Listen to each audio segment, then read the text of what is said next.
What up, everybody? Welcome to Strong, Well-Fed, and Outspoken. This is going to be a fun episode for you today. We are talking all about traveling, and it is the time of year, I think, where we're all kind of getting excited to travel. So we are going to dive in to this episode and go over some really, really key things in regards to why you guys, for some of you out there, feel like you constantly gain a bunch of weight while you're on vacation, how to kind of stop that cycle, best practices to take to really like enjoy your trip while you're there, but also feel really like empowered and in control and not like you're, let's be real, binging your face off. And some other tips that we both are going to share with you guys because we have traveled. We do travel a lot. So before we get in, if you're new here, what up? My name is Rusty, aka Coach Frizzle, aka the Miss Frizzle of Fitness, and this is my girl. What's up, guys? I'm Coach Nel. You can call me Nell. And I was actually thinking about this yesterday when I was going to the gym because it's bitterly cold here. So I'm glad we're talking about vacations because they're usually warm. But yeah. I was thinking about it. Between the two of us, we've worked out and we've eaten in almost every climate. Do you think so? Probably. I think so, right? Probably. Yeah. Because I mean, I hope you haven't dealt with it, but like I've been in that like -50 Arctic cold. And then we've both traveled in the like dry, high heat or those like tropical destinations. And like we're in Canada, so we have all the ecosystems, right? True, actually. Yeah, very true. I think you've been, well, just based off where you live, you've been colder than I have. Have you ever, like, where's the like most unique place that you've been to? I mean, the whole world is unique, but you know what I mean? Like, have you been to like Iceland or anything like that? No, because I think because I grew up in the north, right? Like I lived in northern Canada. I still live in northern Canada. Yeah. The unique places for me are very tropical because it's so different than what I live in normally. But I think a lot of people would consider the town I grew up in very unique because it is in the middle of nowhere, 400 people. You know, you can this is going to make me sound so Canadian. And this is why we have the stereotypes, but like you can stay on a dog sled like farm and stay in a cabin with no heat and just a wood stove. And like that was a normal experience I had. I didn't like think it was adventurous, but it actually was. That's I really want to, like, if you still had that, I'd be like, okay, I think when we meet up, I should come out there because I totally want to experience that. But yeah, no, I don't know. Like, I mean, again, I think like everywhere in the world is like really cool and unique. Absolutely. But I guess our most recent, well, actually, by the time you guys are hearing this, I will be traveling and in South America. But I think the trip we did last year was probably more unique. Although I feel like a lot of people do go to Asia now. Yeah, because like, you did a bunch of it, like Southeast Asia, hey? Yeah. And actually, I actually am somebody who would. I mean, again, we've both been very blessed to like travel a lot. I'm somebody now at this point where I really want to experience like unique places that people haven't really gone to. Like for anybody listening, obviously, there is a place on my list this coming year that I'm hoping to go to called Georgia. And we're not talking about Georgia in the US. We're not talking about the States. We're talking about, there's a country like Georgia as in a country. It is. Do you know about this? Okay, you know it's actually crazy? Yeah. My first yoga teacher training I took in Thailand. And there was a husband and wife couple there. And they work for the Georgia Ballet. Yeah. They have a huge ballet company there. Yeah. So this place, so I've been doing so much research. I heard about it this past year and I was like, what? And I started doing like, again, a ton of research. And apparently it is, first of all, beautiful. It's like one of the first countries that the European settlers went to. It like borders Europe and Asia and I want to say like maybe Russia if I'm correct, but a lot of wine was invented there. They're like known for their hot springs. Apparently it's very cheap. The food is delicious. Again, it looks gorgeous. I'm like, I'm going to this place. Absolutely. So, but I actually talk about how we plan for our trips, but I think like obviously we're not going to talk about all of the planning we do, but you and I both like to like research and like live submerged in the culture. Yeah. But I think that kind of goes hand in hand because we started learning how to plan for, you know, our jobs and our physique and things like that. But now we dive in deep for the adventure. Yes, exactly. Yeah, 100%. And like one of the really cool things, because a lot of people will say to me, as I'm sure they say to you, like, how do you travel to all these unique places and like you're not like you're able to follow your plan? And that's what we're going to kind of go over here. But to start off, like, again, right, like, yeah, so I want to go to this place, I want to go to places I've never been, like I really want to go to India, Sri Lanka, things like that. And the big thing here, guys, is that I'm not worried, because the same food you eat at home is available everywhere in the world. I think people tend to think that, like, you know, if you eat chicken and tuna and steak at home, why do you think it's not available in any other country? It absolutely is. Every single thing that you eat, whether you follow a macro-based approach or a meal plan or whatever, every single thing that you eat on a regular basis is available to you anywhere else in the world. And honestly, if you live in North America, it's probably available in better quality in most other most of places our food is imported. Yeah, honestly. And truthfully too, I think it's a mindset, right? A lot of the time we save and we scrimp to go on a trip. And so then you're of this like scarcity mindset almost, like where you have to get your money's worth or you have to overindulge. And this simply isn't the case. You're actually going to have a far more enjoyable time utilizing the tools you use at home, right? And that's what this is about, right? You're not reworking the system. Yes, absolutely. So, like, on that note, guys, right off of the hop, Nell just said something that's so bang on. The habits you build at home, the systems you follow at home, if you truly are following a plan that you believe is a lifestyle, then that lifestyle comes with you wherever you go in the world. Now, maybe you have been working on you've been utilizing these habits at home from a fat loss perspective and a weight loss perspective. So maybe the habits need to change a bit, because it doesn't make sense for you to be pursuing weight loss and fat loss while you travel. But that might change how you apply those habits, but the habits themselves shouldn't actually change if this is truly a lifestyle for you. So, and I think where we get it wrong is we say it's our lifestyle and then we hit pause instead of making it that lifestyle and then figuring out where the flexibility should lie. Absolutely. One of my favorite words in this journey is pivot. Do you know how to pivot? And I grew up watching Friends. I'm a huge Friends fan. So like, I love it because I always you can't say pivot without your head going like pivot. Yeah, pivot. That's exactly it. So, but honestly, pivoting is one of the best, literally single words you can use to remind yourself of, it's okay for me to change what I'm doing without changing what I'm doing. So yes, let's hop in right off of that note. If you are somebody who, and a lot of us, like I've been there, especially for like an all-inclusive where I'm like, I'm going to diet down a little bit before I go on a trip. It's a couple months away. I want to maybe lose 5 or 10 pounds. Maybe you want to lose more than that. You just, no shame in that game. One of the biggest mistakes though I find people make here is that you wind up dieting down right up until the day that you leave for your trip. Right. So what happens here, whether you follow, I mean, hopefully you guys are not trying to do anything extreme and give yourself 4 weeks, because baby, that is not realistic. But say you set yourself up, you're like 12 weeks from now, I'm going on a trip. I want to start dieting.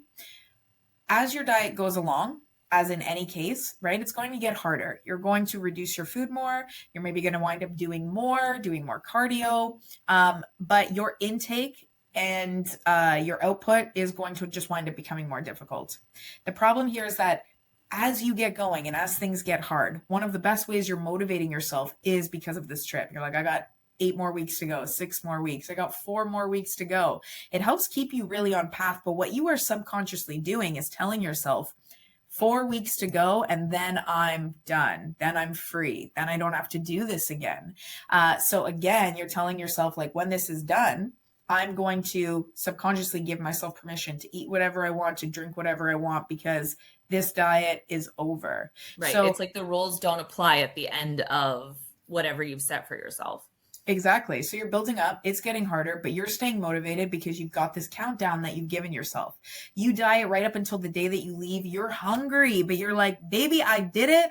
I'm going on this trip. And especially when we're talking about all inclusives, where there is literally endless food in front of you, what happens? You get to the hotel, and a lot of them, not even that, you might get to the airport and suddenly all of that, like, sort of, food that you've probably been limiting is Yep. there. It's like, oh, and Yeah. like your vacation mode. How many people Woo! okay, so I Yeah. often fly out of Calgary. There's a Chili's. Like there's a Chili's in every Canadian airport, honestly. Yeah. But Yeah. like you joke that the rules of the life don't apply, right? You get to the Yeah. airport, it's 5 a.m., you get a drink, right? Yep. You have Yep. your Caesar or your beer or your mimosa or whatever. You start right then. Yep. The moment you've stopped dieting down, Yep. essentially, you are like vacation mode here, and I have just drank in excess, right? Yeah. Oh yeah. 100%. No, you're totally right. And I Or think like you arrive at your destination and that bus picks you up. A lot of other countries don't have the same rules around like alcohol. food and drink that we do. So they're Yep. like, cracking the margaritas. They're like, here you go, bus ride. Welcome. Yeah, Yeah, absolutely. Or like literally, I've been in places where like as soon as you get off the bus ride, they greet you at exactly. the hotel with these drinks. But I think a lot of people too with the airport thing, they have like a habit, they have a pattern to like kick off their vacation, whether they start with like a big breakfast or they always have their like favorite airport treat, which there's Yes. nothing wrong with. I used to do this on road trips even, right? Yeah, Like you have your the thing. moment you transition to like, I'm doing this, you go to that habit. Like I Yeah. had to really work hard to break that. Like I'm not picking up chips at the gas I station. was gonna I'm say, not picking up the what big was your fancy thing? coffee. I don't need to go to Starbucks for a 4-hour drive. Yeah, yeah, yeah, yeah. Totally, totally. I actually don't think we ever had that growing up, which I'm grateful for now when I look back on it. But That's actually, I fair. mean, That's like, fair. yeah, I mean, we had a bunch of other stuff. So, but yeah. So you guys are dieting down. You get there. It's the day you're leaving. You're hungry, but you're like, I did it. You either start off at the airport or as soon as you get to the hotel. Even if none of those things happen, the point is as soon as you get to where you're going, especially at an all-inclusive, what happens? That food is available to you. Now you are surrounded by food you haven't eaten and you're hungry. Your sense of hunger is so high. Try having self-control, especially on the first 2 days. It's not happening. This is where it's not just psychological, it is literally physiological. We know that as you diet down, as you lose weight, your body is going to release hormones that psychologically, physiologically increase your feelings of hunger to try and replace that energy that you've now Right. Because lost. we are putting the body under stress and it is a controlled stress, but that does impact. And let's talk about it. Stress is also increased with travel for a lot of Yeah. people, right? So Oh we're yeah. just doubling down on some Yep. of those things that are actually going to make it harder for you to have Oh that yeah. self-control. 100%. 100%. So how do you navigate this? One of the best things that I can recommend for you guys, and I do this with all of my clients once we have a travel plan in place. And honestly, I unless they're at maintenance or in like a bulk going into traveling, which isn't usually the case for a lot of people, but when you are dieting down, okay, what you are going to do, I want you guys to try this year. You're going to stop your diet anywhere from 4 days to 1 week out from when you leave. Okay. Because let's be realistic here. You're not going to continue dieting while you're on your trip. Even if you want to continue to lose weight after your trip, it's not going to happen for 90% of you while you diet. So, one, we have to set our expectations there, which we'll get into in a second. But recognizing that you're not going to be dieting on your trip. Okay. By stopping your diet 4 days to a week, I would say for most of you, just give yourself the week. What you're now going to do is you're going to bring your calories back up. Ideally, we're going to honestly bring them back up to maintenance. Or if you're a little uncomfortable with that, let's bring them up by about 1.5 what you were doing before in terms of carbs. So if you were dieting down on 120 grams of carbs the week before, you're now going to increase your carbs to 180 grams, right? Which will naturally increase your calories. And then that's going to do a couple of things. It's going to get more food into your system, which is automatically going to bring your desire for food, bring those hunger levels down. When you are able to bring your hunger levels down like that, you are automatically, as we know, right? When you are well fed, you have more self-control. You feel more in control. You don't feel like a victim as much to food. Food isn't weighing on your mind all the time. You're not. Yeah, like you're limiting the food noise going Yep. into your trip, which gives you that better sense of control so that Yep. when you are faced with decisions that you may need to make, you can do it in a space that is more stable. Absolutely. Exactly. So we are bringing our food back up. Ideally, like I said, going to maintenance here. And if you do just go to maintenance, then, split up your, like I said, increase your carbs largely so. But definitely we can increase our protein that week before. We can increase our fats, do a nice even balance split here. Mhm. It's going to take the edge off your hunger. It's going to help you feel more in control. Now, when you get to the hotel, you've already been eating more. Absolutely. You still want to have some good food. You're excited to have the food, but the urgency, the food noise has gone way, way, way, way down, which is automatically going to start your trip off with you feeling more in control. And that will make a very big difference. Because again, when those first 2 days start off with you eating everything in sight, for a lot of people, you go away for 1 week. So what winds up happening is you tell yourself, oh, well, I've blown it the last 2 days, or I've just eaten anything. So whatever, I've got 4 days left. I'll get back on track when I get home. And for a lot of people here, what winds up happening is you get home, your trip is over. Now you're bloated. Now let's be real, you feel like shit. Your digestion is probably really off. You step on the scale and you're like, okay, well, it's 10 pounds up. Mhm. And I'm going to be real with you guys, right? When we talk about like going out for a meal or having the holidays and you step on the scale the next day and it says you're like 2 or 3 pounds up, a lot of that will be water weight, will be sodium, things like that. But when you've been gone for 1 week and you've literally spent the entire week eating, drinking, everything in sight, that 10 pounds is a little bit more realistic than it is just water weight. So again, is a vacation really fun if you come home and spend 7 days feeling like shit afterwards? Yeah, because a vacation should always leave you feeling renewed, right? Like you're taking a break from your regular everyday monotony. Yep. And then you come home and it's like you people say this all the time, I need a vacation from my vacation. Yeah. And that's not what we want for you. We want you to come home and feel all of the Good. benefits of the trip, but not all of this negative feeling of unwell or even of guilt or Yep. disgust at yourself, because let's be real, sometimes that is the emotion that comes up. So Yep. how can you go from pre-vacation through your trip to home and still feel good? Exactly. So step one, if you are dieting down, stop your diet 1 week before you leave. Bring your food back up. Put yourself in a winning position right off the bat. Get those hunger levels down. You'll feel way more in control. Mm-hmm. Now, when you're there, okay, so let's talk about it. Now, when you're there, some of the best courses of action, okay, to take so that you want to enjoy yourself. We want you to enjoy yourself. Whether you're there for the first time or the 10th time, there's foods you want to try. There's experiences you want to have, and your life is meant to be lived. 1 week, 2 week, guys, even 4 weeks, 6 weeks out of the year. The two of us have traveled for extended periods of time sometimes. Yeah. Again, when you break down 52 weeks in a year, right? When we talk about an 80-20, 90-10 rule, you can enjoy. You can absolutely enjoy, but you also want to feel in control. So, for me, you have some great options around like how you eat. Yeah. So again, these are all methods that we take our clients through as well. But one of the big ones is what we like to call the 3x3 method. Okay. So this is literally 3 habits, 3 practices that you're going to apply to likely the 3 meals you're going to eat each and every day, because you are likely having 3 meals. Maybe you got some snacks in there too, but breakfast, lunch, and dinner, let's say. The first thing is, or the first part of the 3x3 method, so part number 1, is what we call the non-negotiables. The non-negotiables are prioritizing protein and fiber. These become your non-negotiables at every single meal. And the big reason why we prioritize these things is because, let's be real, it's a lot harder to eat enough protein and enough fiber. Even when you're at home, you know that those are the 2 things that most people tend but to especially if you're navigating a buffet, I'll tell you right now, these are not the number 1 sellers at a buffet. Yeah, honestly. And again, there could be phenomenal dishes, but most people aren't like, that broccoli, she looks real good. Real steamed. And the protein sources that are there are often they can be lacking sometimes. Not like the lean cuts that you might be eating at home, right? Yep. Or like you eat a lot of organ meat. Not what you're going to find at a buffet usually. Yeah.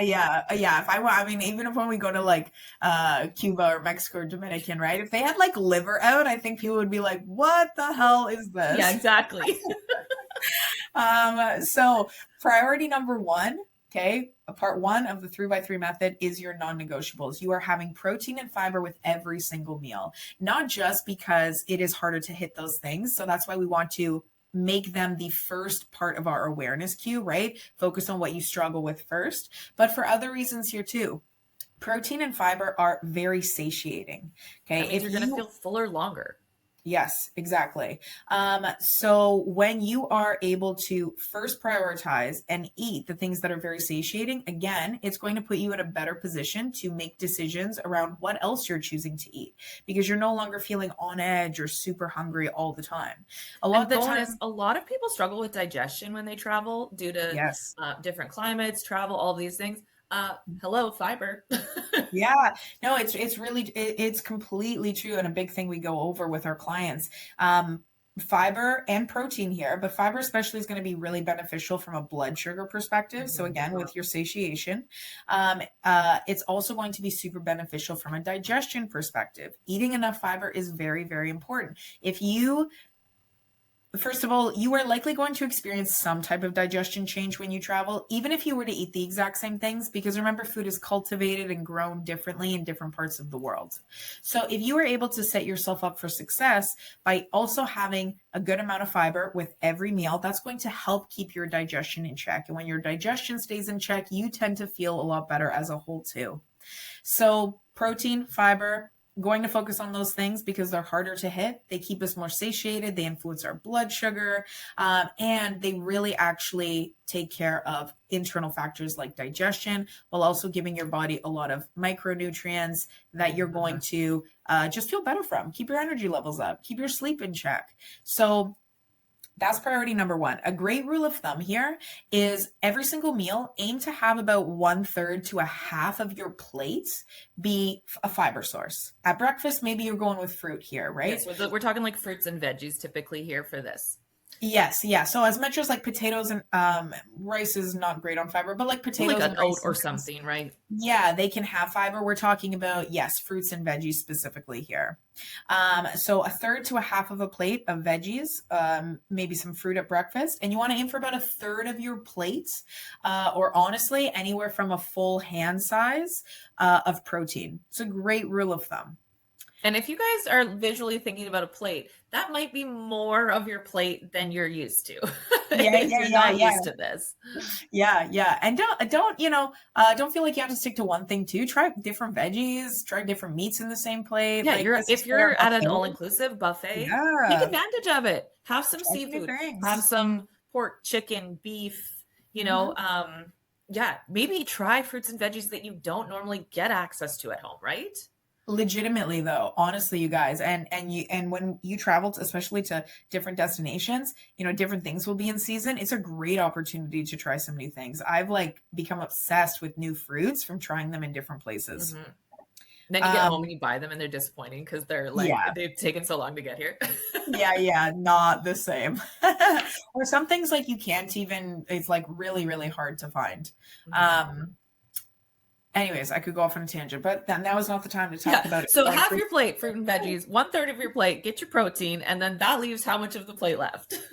Yes, exactly. So you're still going to have, probably a good 1/3 of a plate, which brings us to point number 2. So what do you fill with that other 1/3? This is where we're going to decide what your focus is for your meal. Okay. Now, when we talk about focus, what I'm referring to is this going to be a carb focused meal or for that other 1/3, or is it going to be a fat focused meal?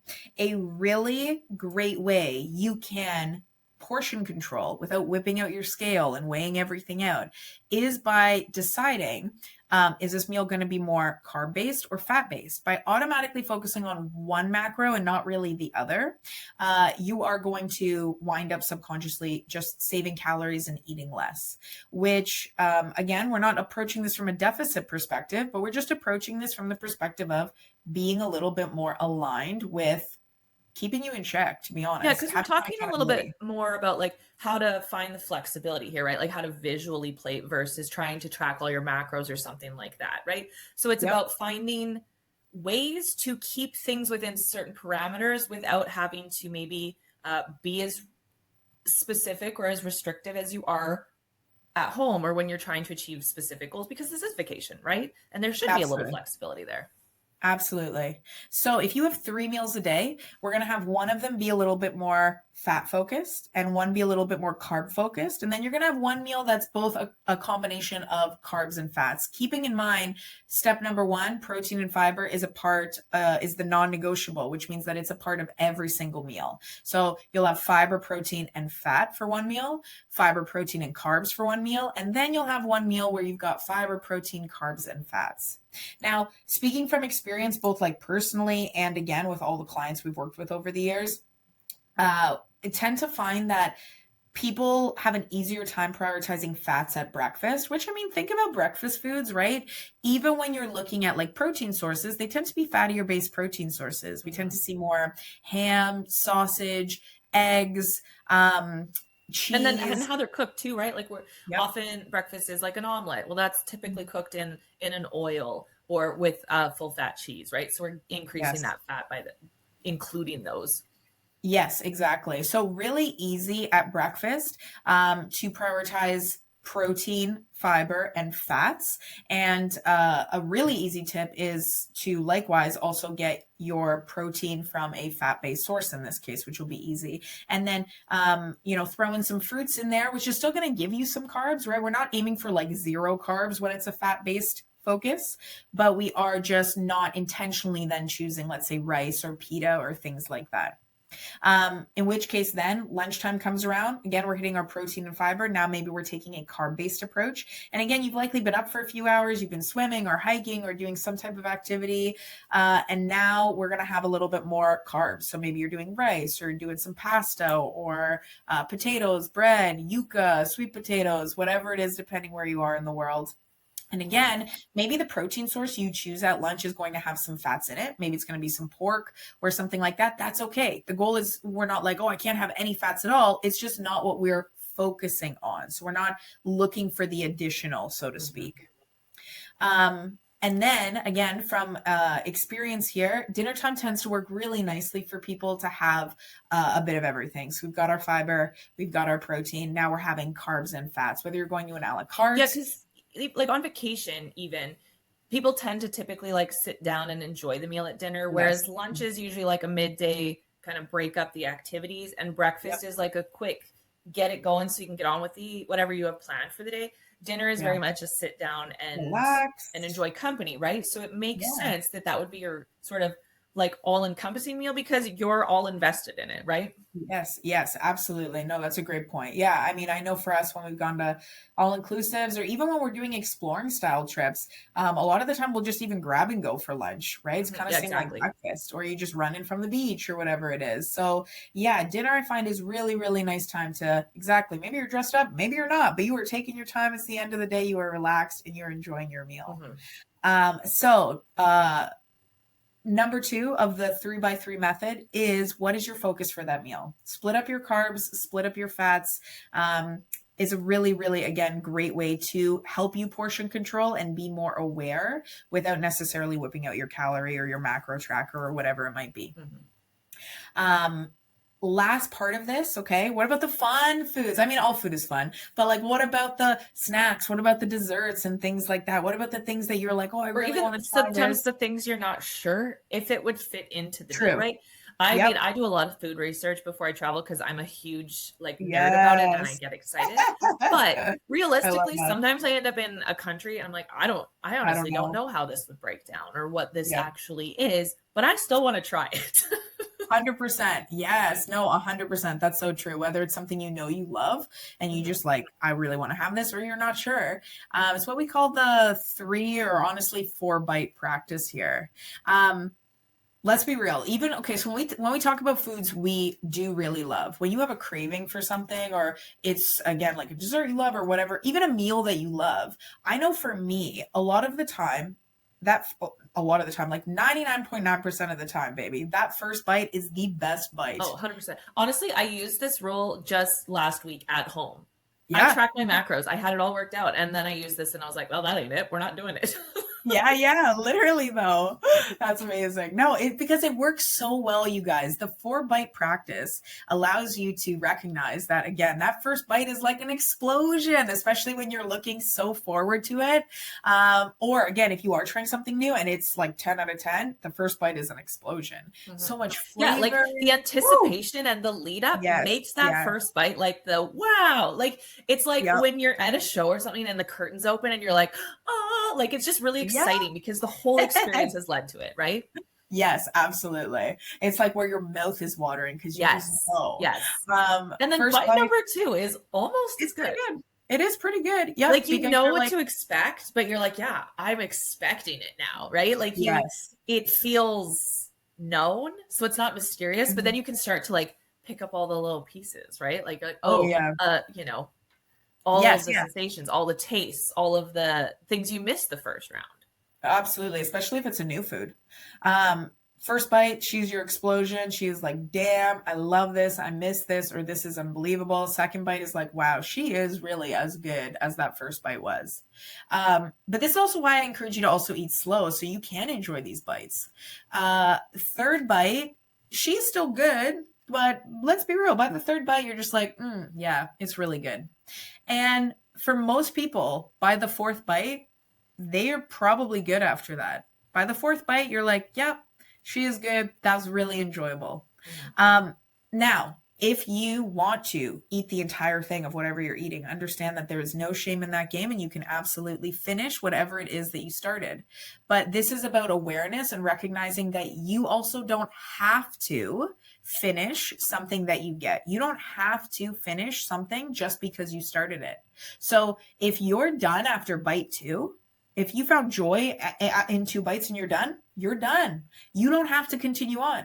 If it's 3 bites and you're done, you're done. For most people, they are actually good after 4 bites. They have just really you're thinking about how you feel. You're thinking about the enjoyment level instead of going, that looks good, picking up a whole bunch, putting on your plate, and then just shoving it in and not really caring how how it tastes or B, how it makes you feel. Yep, exactly.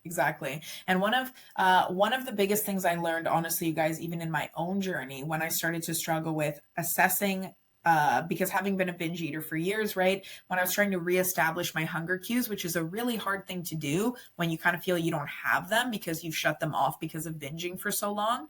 One of the best ways I actually could reestablish cues, not based off hunger, but just I'm done now, was asking myself, am I still even enjoying this? And it's something I encourage you guys to do, whether, you have a history of binge eating or not. Do not feel like you have to finish your food just because it's there, just because it's in front of you. If it is no longer bringing you joy, then you're done, period. So the 4-bite practice is step 3. So step 1, let's recap this really quick, is your non-negotiables. You're having protein and fiber with every meal. Step 2 was... And this is also where I would recommend as a non-negotiable, staying hydrated, right? Yes, actually, that's great. Yes, that should definitely be in there because all the things that we mentioned, satiation, right? Water is going to keep you satisfied. It's going to keep your digestion in check. It's going to keep your blood sugar in check. And lots of you are going places far hotter than where you're from. Yes, yeah. And if you're doing lots of activities, right? You're sweating it out. You're fatigued. Get your water. Keep your water in check. But number 2 is what's the focus of your meal? 1 carb dominant meal, 1 fat dominant meal, 1 meal with both. And then number 3 is the 4-bite practice. So one thing I do want to add to the 4-bite practice is you are implementing that after you've already had your non-negotiables. So after you've already had your protein, fiber, and your water. And you are ideally not doing the 4-bite practice when you're starving. Okay. Because when you're starving, it's usually not because you're actually like, if you're choosing something, it's usually not because you're like craving it and you just got to have it. It's because you're actually just so hungry that anything sounds good.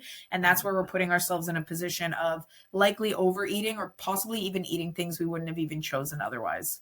And that's again, why the non-negotiables and having those things first as part of every meal are so beneficial. So, yeah, because even like when I do utilize the 4-bite practice, I don't necessarily even think about doing it at every meal because sometimes I don't necessarily need that, right? Because breakfast is pretty typical for me. I don't deviate hugely from it, but like dinner, I know like I'm a sharer, like we'll do like the full table and everybody's trying some of something. I'll typically use that at that meal, knowing that that's kind of how we end up eating with the group I'm with. Yeah. Or like if we're touring something locally, markets, Yeah, yeah, yeah, yeah, those are yeah. big for me. So I will make a point of really implementing that, knowing the activity I'm doing that day. Yeah, yeah, and that's huge. Again, just like at home, right? When you guys plan out your days, when you know what your weeks looks like, or what you have going on that day, and you kind of try and structure food around that. Again, these habits should come with you wherever you are in the world. So, looking at your day, what activities are you doing today or this week, and being able to plan according to that to the best of your ability is going to be really beneficial. So, actually, on that note, let's talk about a couple other tips for while you are traveling, while you are on your destination, or even in prepping to go away. That could be useful. I know you've got Yeah, some because good we've ones talked a lot about too. like what to eat and how to eat when you're there, but Yeah. are we looking at like the location, the Hmm. activities you want to do? For me, when Yeah. I plan a trip, I am looking to see what the walkability score is. Yeah. What obviously I'm looking up what the gym setup is. I will pick a Yeah. resort Yeah. based on the gym they Always. have or closest to the gym. But Always, man. we often talk about like a 10-minute walk after Mhm. you eat because it really aids in digestion. Hello, a moonlit beach walk after dinner? That sounds lovely, right? So Yeah. when Thank you're you. planning your trip, are you looking at things like that, right? Like the Mhm. resort location, perhaps, or Yep. like I know Rusty likes to do like Airbnb sort of like base Mhm. camp to explore, right? Yeah. Maybe it's accessibility to markets or grocery stores or things like that. And then I plan my activity. You don't want to travel with me. I'm like, here's our itinerary. Everybody get on board. Oh, you're like a total planner, eh? You plan I every am. like there's not like a But let's see where today I takes us. I always have my adventure activity based, right? Mm, So that I don't fall into this like, couch potato sort of vacation, right? yeah. Maybe it is a pool day, right? Or a beach day.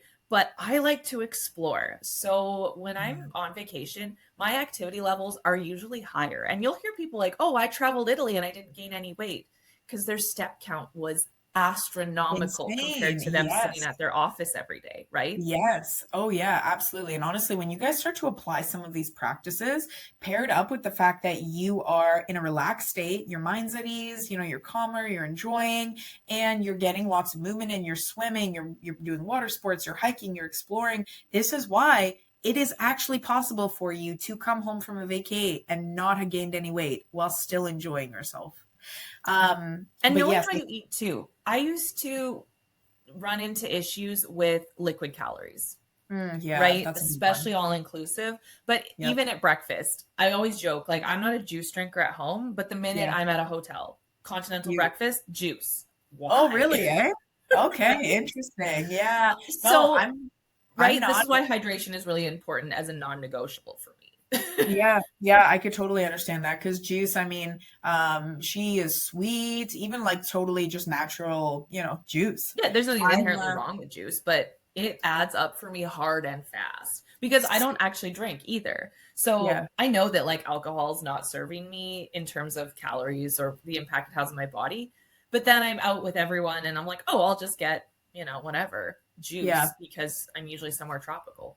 Yeah, yeah, yeah. See, I'm like that too. Like I don't really drink juice here, but I don't really drink juice even when I go away too. I will like I'm a fan of guava. I'll have a little bit of guava, Mm, but like a little bit, I mean I'll have like two sips. The only juice I like really, really love is pineapple juice.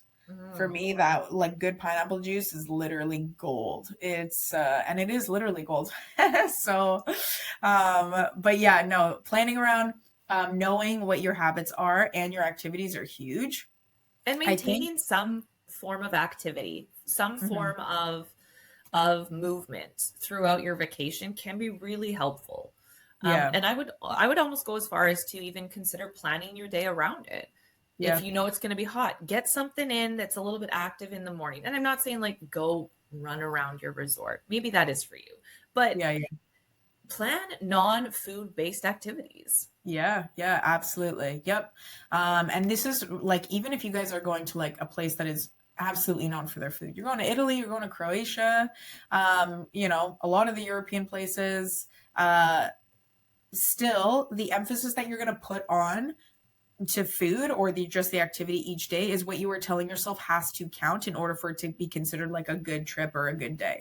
Understand, Yes. like, you're traveling, every day is a good day. Take that pressure off of yourself to make the perfect choice. This meal's got to be the perfect thing. And yes, that's going to help with the food noise as well here.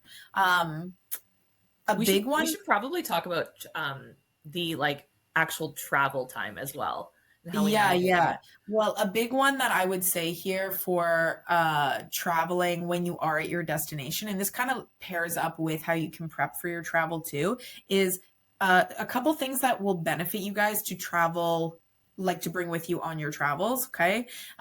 In my experience, again, whether you're going to an all-inclusive or you are like backpacking, bringing some protein powder is going to be really beneficial for you, right? I would even say protein bars here. This is where I am a big fan of supplements. You'll know that, like, I'm not anti-supplement, but I am pro actually eating food for, like, to get your protein in. But when you are traveling, convenience is huge. So bringing protein powder with you is going to help you with some of those non-negotiables. Can also help you if you're in a pinch, whether you're in your hotel room, waiting for dinner or lunch, and you just are kind of peckish, right? Having a protein bar on hand, grab and go, very beneficial there.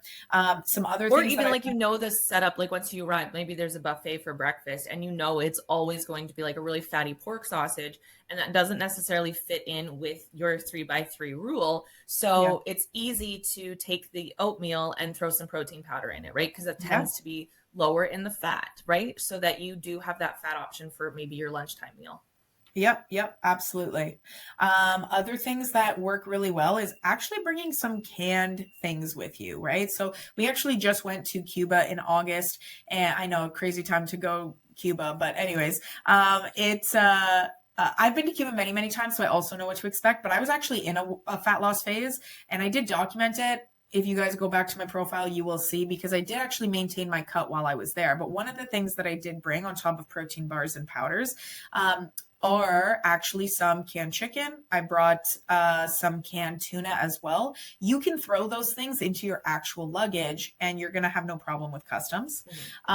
Because again, even though there's liquid in there, it's in your actual luggage, so you're all good.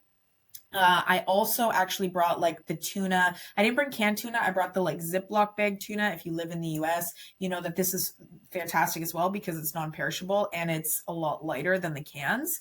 And then I could literally also, on days we explored, threw them in my purse. I did actually also bring some rice cakes with us because, again, very easy. Now, one of the biggest things I could tell you guys here, and this kind of comes back to you'll have it on hand based off how you prep for your airport travel, is actually bringing Tupperware containers with you. So I have collapsible Tupperware containers. They're silicone. They are fantastic. When they are empty, they literally collapse down. If you're listening to this, you won't be able to see my hands, but they collapse down into like a very thin notebook. So they take up almost no space because they are super durable. So durable. Like I traveled all over Asia with them, Hawaii the year before, Europe. Like I actually just bought some new ones and we're talking like 3 years later. And you can microwave them. They can go in the dishwasher. Like, you're going to have no issues whatsoever here. And these are also great too. Like if you are planning an adventure sort of activity, you can throw some fruits and veggies in there from the buffet in the morning and then you have them, right? Protein, fiber, you're starting to check that off right away. Exactly. So this is what I would do literally every day when we were in Cuba. I would always take some extra stuff from the buffet. Your room has a fridge, utilize it. And if it doesn't, do that. That's part of that research, right? Where you're going. Does your room have a fridge? Does it have a microwave? Yeah, for sure. I think 90%, even hotels now have fridges. Yeah. But the Tupperware will be massive for the days out and the activities. Otherwise, you can just use a plate, bring it back to the buffet afterwards, but keep some food in your fridge in the room, because a lot of all-inclusives, they will have their breakfast, they will have their lunch, they'll have their dinner, but in between those, they close down. They might have a snack station, most things do, but honestly, you're literally getting burgers and French fries and hot dogs. So set yourself up for success by having other options available to you. If you do have some chicken, some fruit, some fresh veggies in your room, in that fridge, it is going to help you not just make sure that you keep your hunger levels in check, but it's going to help you with some of those non-negotiables. And again, help just keep you more satisfied throughout the day. So now you're not in a position where you're starving and just eating anything in sight. So we will actually link these, the things that we use below here as well. So the Tupperware containers, some of our favorite protein powders and bars for traveling. And then as a little bonus, if you are somebody who, let's say, is traveling and you are staying on plan with what your goals are and you do want to be weighing out your food, I have a travel scale that I use that actually is a collapsible travel scale. So it is like the size of your cell phone, and it has, again, if you're listening to this, you won't be able to, you'll have to use your imagination, bitch. But it basically has hands that expand outwards. Yeah, like it so almost looks tripod-esque, hey? Yeah, it really does, but like as a scale format. So when it gets collapsed down, exactly, it takes up no space. But when you open it up, you can put like a full dinner size plate on it. It's from Amazon. Again, all of this will be in the show notes for you guys below, but all really useful things to have on hand, no matter where you're traveling. Yeah, because you and I will both pack food when we're in the airport. I think a lot of people don't realize how much food you can actually pack while you travel with you on your person. I mean, liquids, yogurts, those are sort of off the table, but you can pack a lot of pre-cooked food, and then you have your containers. And so you can actually do something similar on the other end coming home, right? Yes. Yep. Exactly. So, yes. Airport travel. Let's kind of wrap up with this. Airport travel. So starting your trip off with success, ending your trip with success. Again, if you have those Tupperware containers, you can bring stuff from the buffet or order things from a restaurant. So you're good to go, not just relying on airplane food. But leading up to your trip, Nell is completely right. I get so many people messaging me being like, you were allowed to bring that on the plane? Yes, me too, bitch. all the time. Or like do you what? actually travel with that? Yeah, I know. I 100% do. I don't know where people think, like, if you guys are listening to this and you have always thought you're not really allowed to bring like things that aren't like chips. I don't know. Honestly, here's what I do. Watch parents with infants. Do you see how much stuff they take through snack-wise for those kiddos? Yeah. Adults can do the same thing. Yes, exactly. You literally can. Like I literally, I mean, especially our last trip when we went to, like, we had like, 18 hours. I brought food for 18 hours, knowing, I mean, as well, I'm going to be sleeping probably 6 hours of that, but I brought like 4 full ass meals with me. Yeah. I had like chicken and veggies and rice. I had potatoes and steak. I had avocado and eggs. I had fruits. You're right, the yogurts, but a good way to get around that is, a lot of grocery stores sell those small yogurts. Some of them are big and they won't fit, but some of them actually will be at like an 80 milliliter container. And I mean, with dairy, if you can't keep it cold, it's risky anyways. But if it was like the first thing you were eating that day, you will be able to get through with the really small travel size ones. And I will say yogurt and fruits and like cheese, these kinds of things, I do find you can often get after security. But I don't rely on that because you don't always know what's going to be through security unless you're always flying through the same airport. But a lot of those things you can add in to whatever you're already packing. Yes, exactly. And I totally agree with you. Fruit, you can usually find, yogurt, but just keep in mind that it's probably not going to be your like high protein yogurt because they're trying to serve a large crowd. So, but again, if you have protein powder on you, you mix that into your yogurt. That's 2 birds, 1 stone. You grab some fruit with it. That's a whole ass meal right there. With fruits and veggies, I know a lot of people will say, but like if you're traveling internationally, isn't that a problem because of things that are grown? And yes, it can be a problem, but from what I have learned from customs and why I haven't had an issue with this is the air is considered free space. So no country owns the air. So when you are in an airplane and you are in the sky, it is considered free space. The deal is that you can take off with things like avocado, bananas, nuts and seeds, things like that, but you cannot land in the other country with it. You cannot go. And typically you're following the country of origin. So where you're leaving from is the rules you have to follow at that time, typically. Yes, exactly. Right. So if you're leaving from Canada and say going to Cuba, the Canadian rules apply. But if you're coming from Cuba to Canada, the Cuba rules apply. Yes. Yep. Exactly. But honestly, you guys can literally take anything with you. A good rule of thumb here as well, if you're trying to keep things colder, is, so first of all, I always try and eat my cold things first and save things. I always pack at least one meal that is also tasty cold if I can't, heat it up. That's usually where I'll do eggs and avocado and crackers and things like that. But you can freeze like a bag of well, of course, ice and bring that with you. You know what else freezes really well? If you don't like cold rice, you can freeze your rice in like a Ziploc, and then it acts as your ice pack, and then it defrosts while you're in the air, and then you can eat it Huh. cold. Wow, that's a good one. Because what I was going to say is you can freeze a sponge. If you guys get a then it's not sponge, dripping. exactly. Yep. So if you guys don't have like, travel coolers and things like that, you can literally freeze a sponge, wrap it in a plastic bag, but it will stay cold like an ice pack for hours. And then, if you are done with it, chuck it out if you don't want to keep it or anything like that. But yeah, it's very easy to travel with food and be prepped with that. Eat your cold stuff first. Plan a meal that is good cold. Ice, that's something I didn't even know. Use your ice as my sister-in-law taught me that one. She freezes. Well, that's a good one. She portions out her rice and freezes it, and then packs it in her lunch. When she goes to heat it up, it's actually not dry, crusty rice because it's got moisture in it, and it keeps your lunch cold. Wow, that's interesting. Because that's one thing. If I'm bringing rice, it'll be like the first thing I eat because I find cold rice is nasty. That's fair. Yeah, I like to eat my rice. I'm not a cold rice fan. Another thing that's really great for you guys to bring with you when you're traveling somewhere that's a non-perishable are actually wraps, especially wraps that are high fiber, high protein. There's so many options for those now. Again, a lot of them are shelf stable. So if you never put them in the fridge, then even if you're in a room that doesn't have a fridge, it will last for like a week. And then you've got easy wraps that you can use with food you're taking from a buffet, or again, while you're on the road or on an airplane. And with your produce, if you're cooking it, just think about like your durable options: broccoli, carrots, cabbage. Apples and bananas are usually, they come in their own case. Yes. Very true. Right. So think about things that like you could beat up essentially. But like I don't know why we got away from this, like packed lunches at school, right? You ate that food all the time as a kid. And then now you're like, nothing will last. Like while I'm at work or while I'm traveling. The same concept applies. I think we should check we've got bread, we've got turkey, chicken, tuna, right? Like these things will last. Absolutely. Yeah, absolutely.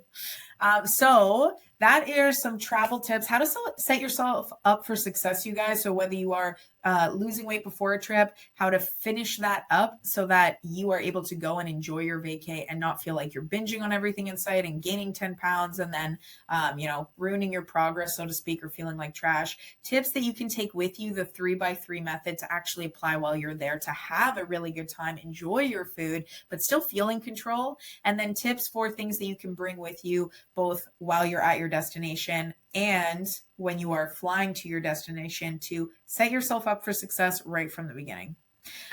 Before we let you guys go, if there was anything that we didn't mention that you were like, what, this was a game changer for me, drop it in the comments so other people can see, because until we learned these things, we didn't know either, right? Exactly. Yeah. Let's get a really good list of stuff going here. If there's something that you guys use, whether it's a product or just a habit that you found really works well for you, drop it in the comments, share it. Maybe somebody else will see it. We will put all of the things we recommend in the show notes as well for you guys. And then if you like this, please feel free to share it. It is travel season. Let us know where you guys are going. If you have any trips planned coming up. Where you're from and to. I want to know both because I want to see if you're going hot to cold, cold to hot. Yeah, absolutely. Or if you've been to Georgia, let me know. Yes. Where's our next travel destination? Exactly. Yeah. But otherwise, you guys, we hope you're really excited for whatever you have planned. Feel free to share this with a friend. We would appreciate it. And if you haven't left us a review yet, we would appreciate that as well. Otherwise, you guys can find us until our next episode on social media. I am there under literally Instagram, Facebook, TikTok, everything at coach.frizzle. And I'm coach.alana.nel, and you can slide into our DMs anytime. Anytime, baby. We'll link our social medias below as well. And until next time, you guys, have a beautiful day. Bye.